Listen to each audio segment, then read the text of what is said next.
Welcome, and thank you for tuning in. You're listening to the Beyond 50 radio program. I'm Daniel Davis. Many people, especially here in America, in fact, it's estimated that about two-thirds of people who live in America today are divided across the political spectrum and are considered to be anxious, according to the American Psychological Association poll. Today we're going to discover what the source of perhaps that anxiety is and what we can do about it. After all, we live in a world that seems to be very noisy, trying to vie for our attention, telling us what direction we need to go, what is best for our lives, and most importantly, how to get there.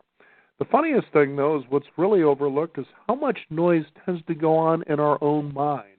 So although you may be finding yourself on a pathway to the delivered promised land, you might discover that you're going to be swayed by your own thinking. The question is how do we become quiet? How do we decide what is within us? We can follow that particular light so that we can ignite that pathway that is truly ours. Joining us here on the Beyond 50 radio program today, we're going to be joined by now Swamis Jyotish and Davi. They are spiritual directors at the Ananda, which promotes the teachings of Paramahansa Yogananda.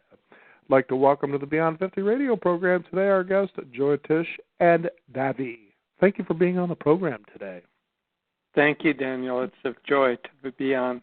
Yes, it was a very good introduction. I know we're going to have a good talk.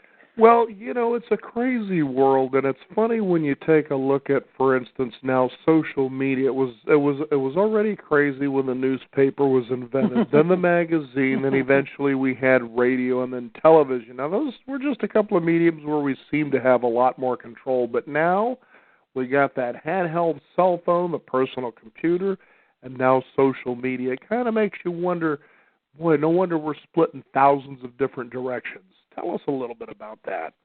Yeah, you know, and sometimes we're using all of those devices all at the same time. We saw a study done at MIT where students thought because they were multitasking that they were actually getting more information, but they were doing worse and worse on their tests. And that's just an indication that the more we try to split our mind, and especially our attention, the less effective we are in anything that we do. So meditation is one of the cures for that splitting of attention because it helps us learn to concentrate. Now, many people... Go ahead. Concentration is such, rather than something you think of as grim and, I've got to concentrate. Concentration actually is a very, very fulfilling skill to develop because whatever you're doing, if you're cooking, if you're listening to a child tell you about their day at school, if you're trying to do any creative project, concentration is a fulfilling experience in and of itself, and I think the human psyche actually yearns for it, that state of focused attention, and it's a very joyful state. Now, it's funny because, for instance, just to let people know here, I have heard and I started to read the autobiography of a yogi. Now, this has been a book when I started even in my own, let's say, spiritual path, if you will, that this was an oft-quoted book. I mean, this is something that a lot of people, when they go in that direction, they hear about. And we get told, well, you know, a good way to learn to relax is meditation. Of course, there's probably a million workshops, seminars, and weekend retreats teaching people how to do this. But meditation in and of itself is actually a fairly simple process. All it takes is a little bit of due diligence and some effort to actually become very consistent in its practice. Tell us about that. Yes, you know, I've written a best-selling book that sold over 250,000 copies called How to Meditate. And in that book, I talk about there being 3 very simple, natural stages of meditation. The first is relaxation. And many people are so tense and carry subconscious tensions with them that they never really learn how to relax. So the first stage of meditation is simply conscious relaxation. And a person can do that by sitting in any comfortable position and then just relaxing from the feet up relaxing the feet, the calves, the knees, the upper legs, so on, up to the top of the head, and get physically relaxed. And then mental relaxation comes from disconnecting from either nostalgia about the past or fears or anxiety or plans about the future. That's why one of the great books on meditation and spiritual life was by Ram Dass, called Be Here Now. So mental relaxation is to be here now. Then the next stage is concentration with techniques, and then finally expansion, where you find inside your own self certain universal qualities like love or peace or joy, and tune into those, and you find your consciousness expanding. I hear something about to be added there. Oh, okay. Well, actually, I was waiting for you to ask, but also your show is called Beyond 50, so I assume that most of your listeners are in that age bracket, as Jyotish and I are. We've been practicing meditation for more than 40 years, and we didn't start when we were in grade school, so you can roughly do the math. But really, I have so many friends and relatives who had successful careers, made a lot of money, and then at a certain point in life they say, but what's this all about? There must be something more than just being a success, making money, having a big house. And I was just talking to a friend recently who said, I always knew about meditation, but at this point in my life, I know I really need it, because otherwise my life is going to get kind of empty.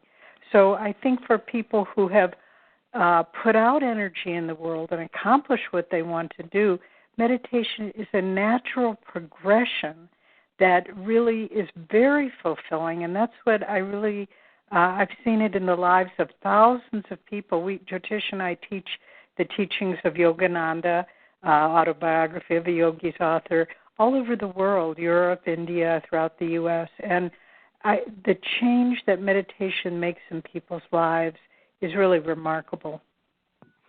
And again, as we were talking about earlier in the program, we seem to live in a world that's full of noise. But, the funny thing is a lot of people may seem to feel like there's nothing they can do about it. And I say, well, no, actually that control is a lot more in your hands than you think it is. Put that telephone down, for instance. Leave it at home. Turn off the television. Just sit outside in your front yard or wherever, as you keep suggesting, and be quiet. You would really be surprised at the hidden gems that seem to be there, that quietly come to your attention. In fact, I remember there was a Native American saying that goes something like, whenever you have a particular problem that you want a solution to, just simply sit quietly in the woods and allow that to reveal its answer. And it's amazing just how true it is. But, again, as I was saying, in a world that seems to be vying for our attention with all of its noise, promising all these solutions, you take a look at, for instance, the social medium of YouTube. It's probably the second largest search engine in the world behind Google.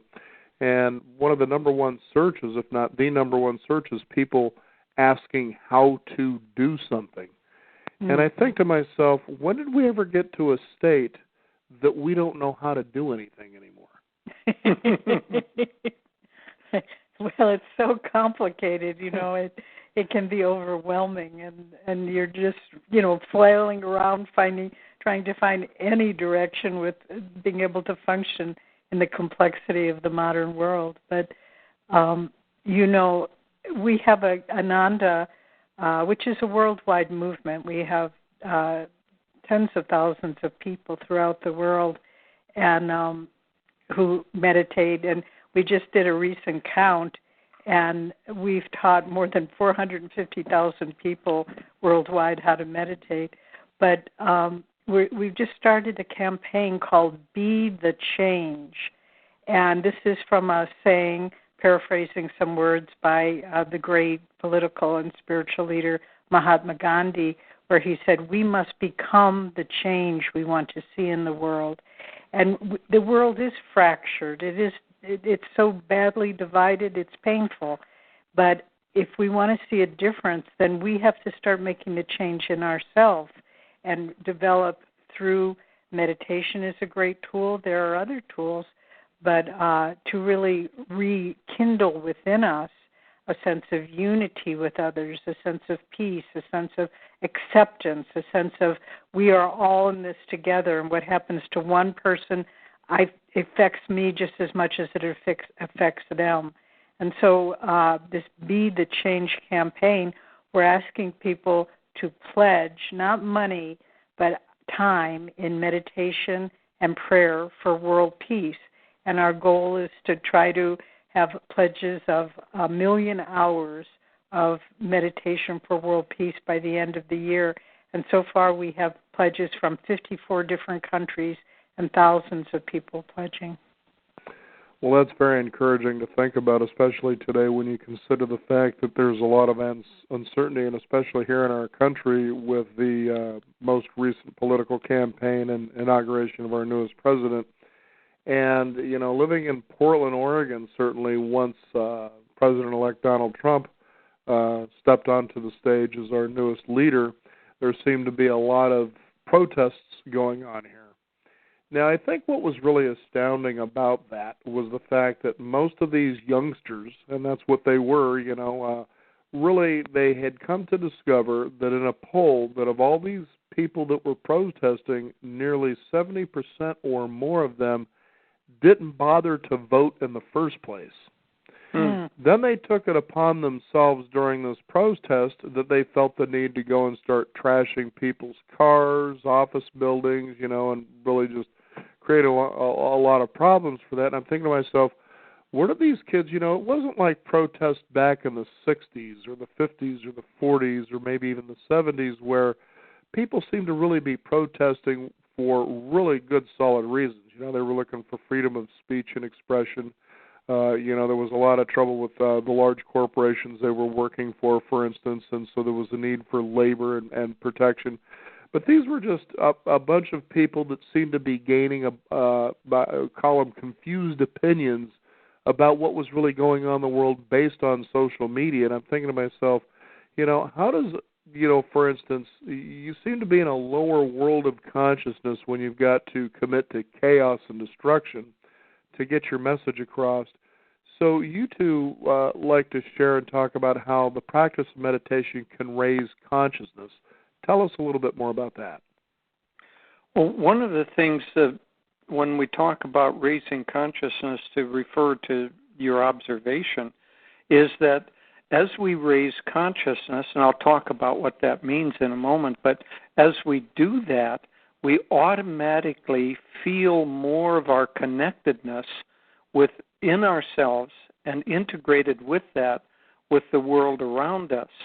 So a lot of protest and part of the anxiety that most people are feeling today in the political arena is that it's being divisive and separative, and two sides don't talk to each other. They can't have a conversation that's honest, open conversation. At any rate, that separation is, in yogic terms, equated with lower consciousness. So you can think of lower consciousness as all of those emotions and those practices, those things that we do and think and subconscious tendencies that separate us and then make us reactive to other people, and think of higher consciousness as that which calms us down, makes us peaceful, helps us see the unity between us and other people, and that leads to natural communication and higher consciousness. So talking about higher consciousness, that already resides within us. The teachings of not just yoga, but all of the great religions. Jesus said it. He said, the kingdom of God is within. And so the kingdom of God and peace and joy, all of those things are within. It's just that we get too busy and we get too distracted by our energy going outward into separation to calm down enough to look at that. So you quoting the American Indian about go into the woods, sit down, be still, and it will reveal itself. The answer will reveal itself. That could be a statement about meditation. Be still, let the mind calm down, let the emotions of attachment and reaction, let those calm down, and the answer begins to reveal itself because we have a conscious mind, a subconscious mind, but also what Yogananda termed a superconscious mind, which relies more on intuition, which is the clear knowing of what's going on. So as you get into that higher state of consciousness, the anxiety and the pressures begin to, if not completely disappear, at least to dissipate.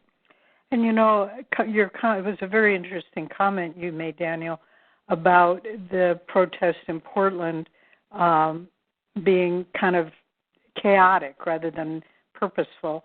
But, I must say I understand their point of view, because I think for youth there's an idealism, an innate idealism where they're looking for values and meaning in the world. And I think their striking out is just saying, I don't believe in this world that you've given me. I see nothing of purpose or value or integrity, and so I don't care. And I think another thing that we're trying to do with our Ananda worldwide movement is we have established what we called World Brotherhood communities all over the world. We have one in Portland, actually, one in Seattle, Palo Alto, Sacramento. We're located near in the foothills of the Sierra Nevada mountains, Northern California. We have one in Los Angeles. We have a beautiful international community in Assisi, Italy, and then several in India. And the purpose of these communities, and everyone who lives in them practices meditation and follows the teachings of Yogananda, but it's to show that there is a better way of life, that one can live your ideals, that a life of integrity and purpose and meaning and fulfillment is possible. And so all in all, worldwide, we have about 1,000 people living in these communities, and many, many young people, more and more young people are starting to come. And so we really, it's meditation is a great practice wherever you are, whatever your calling in life. But then it's important also to live what you're practicing on a day-to-day level. And that's why we've started these communities to show. We have married people with children and schools and businesses and health clinics and all of these things. But to show, we're trying to demonstrate that through meditation and applying it in daily life, you really can raise your consciousness and be an example for others to do so. So here I am. I sometimes like to pop up social media when people are actually streaming in threads, and I found this to be a wonderful opportunity and quote that came up here. So I thought you might tackle this. But what it says is, find your spirit. This is on Twitter. Find your spirit and no challenge will keep you from achieving your goals. Seems to be right in line with what we're talking about here, isn't it? Absolutely. The power of the mind, the power of consciousness is much, much greater than what we realize. But people get extended outside of themselves. They look for their happiness through something that is outside of themselves and they can't control. For instance, political change. We really have very little control over that, especially worldwide. They look for it in finances or in various ways that takes them outside of themselves. And the farther you get extended outside of yourself, it's like a lever. The less power you have to move anything. So you want to bring that control back inside of yourself. And when you do that, then that's to me what it says, find your own spirit, find your own center, find your own power, find your own peace and joy. And from that center, you get empowered to accomplish whatever you're trying to accomplish. So being inside of yourself and centered allows you to achieve your goals. Being outside and extended out doesn't allow you to do that, and it results in frustration, which results in anger, which results in chaotic demonstrations. And so many people, particularly younger people, who are trying to discover who they really are, what their life's purpose is, they identify themselves or they define themselves by other people's opinions or by popular trends, and they have no idea who they really are. And of course, this is true of people of all ages. You see people in the golden years, trying to look young instead of just enjoying who they are at this stage in their life. And so I think it's so important by finding your center to develop your own sense of who you are, not dependent on current trends or fads or anything, or even other people's expectations of you. Say, this is who I am. There was a wonderful quote by Yogananda, whose teachings we followed all of our life. He said, "Praise does not make me any better or blame any worse. I am who I am before my own conscience and God." And it's a great way to live your life. Just say, I'm trying to live with integrity. If people accept it, if they don't, I don't have much control over that.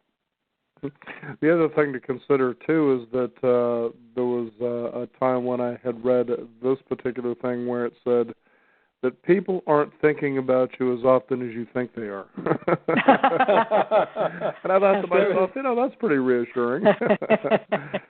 There was a story that Yogananda told, and somebody came to him, and because he had the power to know what was going on with people, somebody came to him and complained that somebody was frowning when he came into the room, and why did they think badly about him and so on. And Yogananda just laughed and said they weren't thinking about you at all. They had a sour taste in their mouth. And so a lot of what we think is personal attacks in the world has really very little to do with us. People are just doing what they're doing. Yeah, they're caught up in their own reality. Well, that, and we also seem to come from a place that is very reactionary. And, as we have been talking about meditation, and I know that in Yogananda that it was Kriya Yoga that was being taught or shared as a practice, I believe, of meditation. Because people tend to think of yoga, they think of these impossible stretches and poses, but there's really a lot more to it than that. And, this is a way that people could get to a point that you're not reacting to what happens, but you may be more in a position to initiate action, which means there's more calm, there's more presence, and there's certainly a lot more peace. You've got patience when it comes to that. Now, some years ago, I actually interviewed, it was an author who is also well known in his community to be a dream teacher, if you will. And he had written a book called The Madness of George W. Bush. Oh, boy, there's a title. And this was when we were a good 3 years into the war that we're currently in now. And he posed the idea, if you will, that, George Bush, he could be the Antichrist or he could be our greatest liberator. Certainly he was posing a situation that showed us right now from wherever we were, and that means each individual and even collectively, we inherently have a choice. Now, you can look at him as the Antichrist and think this is something to fight against, and I'm sure a lot of millennials and people here in the States and around the world probably think about Donald Trump this way. Or he could be your greatest spiritual liberator. A lot of people may tend to think of, for instance, when they have adversity in their lives, their troubles that, oh, gee whiz, it wasn't supposed to be this way. I thought I was a good person. What's going on here? But the fact is, when you really go into those adversities, or in the case of these two world leaders that I just mentioned, you realize if I take this position, what inherently do I learn and gain from this that is really more valuable than gold? What are your thoughts on that? Well, the beginning of your comments, I'll talk a little bit about the technical aspect of meditation and Kriya Yoga. So in meditation, we're taught that there are in yoga, and a lot of Eastern philosophy talks about energy centers in the body, the chakras, the ki, in Sanskrit it's called prana. At any rate, we have energy centers in the body. And around the area of the heart is the energy center that deals with feelings. And so that is a driving force in how we react to things. So we have an immediate expectation or positive reaction. Then the mind comes up with a reason for that. But if we simply react to the things according to our likes and dislikes, we become a reactive person, and extending that out, it can create chaos in the world if it's a powerful leader. So yoga teaches you actually to do breathing exercises and concentration that allows you to take control of that inner energy that causes the reactive process to happen. And by continued practice, especially of the high inward technique of Kriya Yoga, by doing that, you actually end up learning to control your reactive process, and therefore when something comes to you, you have a choice of how you're going to handle that, how you're going to not necessarily react to it, but act according to what you think is right or wrong. And that changes the whole dimension of everything. And I'll share a little story about non-reactivity from our own life. Ananda is, as I said, it's in the foothills of the Sierra Nevada mountains, the Ananda community where is our home base. And about 40 years ago, we were hit by a big forest fire, and there was just nothing that could be done with the best of help, and the community burnt to the ground. And Jyotish, we had a nice owner-builder geodesic dome in which we lived, and we have a grown son that at the time he was 11 days old. And so the house burned down, everything we owned was gone. I had gone to the doctor during the fire for a checkup for the baby, and I came back and everything was gone. And Jyotish the house was a geodesic dome, which they have a tendency to leak, and which our dome did leak. And so when I finally, through all the chaos of a forest fire and trying to connect with people and so forth, I found Jyotish, and he had this big smile on his face, and I didn't want him to feel that I was a basket case, so I put a big smile on my face, and he just looked at me and he said, "You know, we don't have to worry about leaks anymore." And we both just burst out laughing.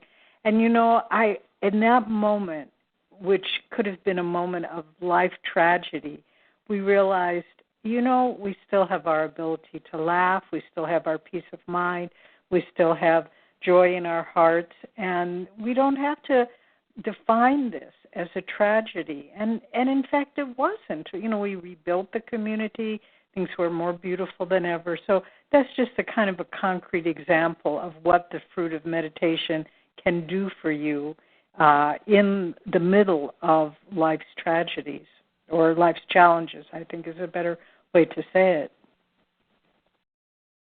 Yeah, I was just reminded as you were talking about that, too, of speaker Anthony Robbins. And when you face adversity, he says, "What's great about this?" That's right. You know, exactly. and it's funny because whenever things like that happen, I think what's very liberating for a person is that you can literally look at this and think to yourself, you know, what good can come from this, or what's great about this, and you laugh about it, because sometimes the laughter is how you initially felt in the first place. Like, exactly. I can't believe that I let this thing, and I mean, there are some pretty tragic things that go on in people's lives, and sometimes people experience things that just never seem to end. And you realize, but look at how much stronger they're becoming. The fact that they're willing to wake up each day and put one forward in front of the other, by the end, they're going to come out of this whole situation they seem to be impossibly in, looking good, smelling like roses, and it's encouraging that a lot of times when I find or I've encountered people that, they're on their way to chase their dreams or their goals, or you see people who are feeling down and out because maybe things just don't seem to be working out their way.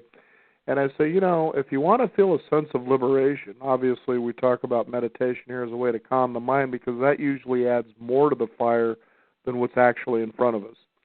But the fact is, if you go and read biographies and autobiographies, you'll realize the people that we revere and seem to hold up on a pedestal have been through things tremendous. That's not to undermine that what you're going through is any less, but it's the idea that everyone has troubles and situations they go through. But that's where the gold is because, as you've been talking about, it's a way of exercising and toning that spiritual muscle. And of course, as we've been talking about, meditation is one of those key tools that can help us to do that. Yes, and at the end of your last comments, you mentioned about how people's reactions to ex-President Bush or current President Trump. And, we can go one of two ways with these. If these people are not of your political persuasion, we can just get all riled up with anger. Or if they are of your political persuasion, you can get angry against the other people. But, the world is much more made of consciousness than of solid things. And so if there are things, if we see people acting in greedy, selfish, dishonest, belligerent, lacking intelligence and discrimination, if we just project anger and hatred into the world, that's just adding fuel to the fire. But if we can change our own consciousness and say, I am projecting the things I want the world to be like, I am projecting acceptance and love and forgiveness, then, and if enough people can do that, that begins changing the matrix of the world itself. And this isn't just kind of idealism. There's been studies, for example, about meditation. When a certain percentage of the population begins meditating, the whole environment changes. The weather improves, crime goes down, the general health of the population improves. So these are documented facts. Yogananda said that the time of adversity or the time of failure is the very best time to plant the seeds of success. And so the fact that people are feeling anxious right now provides us with a great opportunity, actually. Davey and I are doing a lecture tour on the West Coast, and we'll be speaking in Seattle in June and in Portland in July, and we'll give you the information about that in a little bit. But the point is the kind of title of the overall lecture tour is Choose the Light. And the reason we're talking about that is that in these times of adversity or difficulty, nationally or individually, that's the time, if we can at that time choose the light, then we can strengthen ourselves, strengthen our ability to choose positive directions no matter what the outer circumstances are. And you'll find, tracing it back, that, as you were saying, everyone who is successful has gone through some period where they have had adversity and had to choose success or positivity or an upward flow of energy during the time that was hard. And I'll just add to what Jyotish was saying. We'll be up in Portland and on July 21st. We'll be giving a lecture called Hope for a Better World at the Multnomah Hotel. And if your listeners aren't based in Portland, this is also live streaming. So it'll be the evening of July 21st. And if you go to ananda.org, ANANDA.org, you can find out about how you can connect with this event. And you'll also get lots and lots of instruction and free information about meditation and yoga and things that I think your listeners will be interested in. Now, if you can, for us, as we're about to end here, could you give out a website where people can find out more information and things like that? Yes. The one we just mentioned, I think, is the easiest portal to go through. So Ananda, ANANDA.org. And from there, you can go to Jyotishan Devi. You can go to Find Ananda in your area. We have 2 beautiful centers, one in Beaverton and one out in Laurelwood, Portland, outside of the city itself. And we have all sorts of wonderful programs going on. But if you go to ananda.org, you'll be able to search and find all sorts of interesting things that you can read or actually participate in person. And also, Jyotisha and I have a weekly blog that you can subscribe to for free, of course. And we have readers all over the world. It's called A Touch of Light, Living the Teachings of Paramahansa Yogananda. So that might be something of interest as well.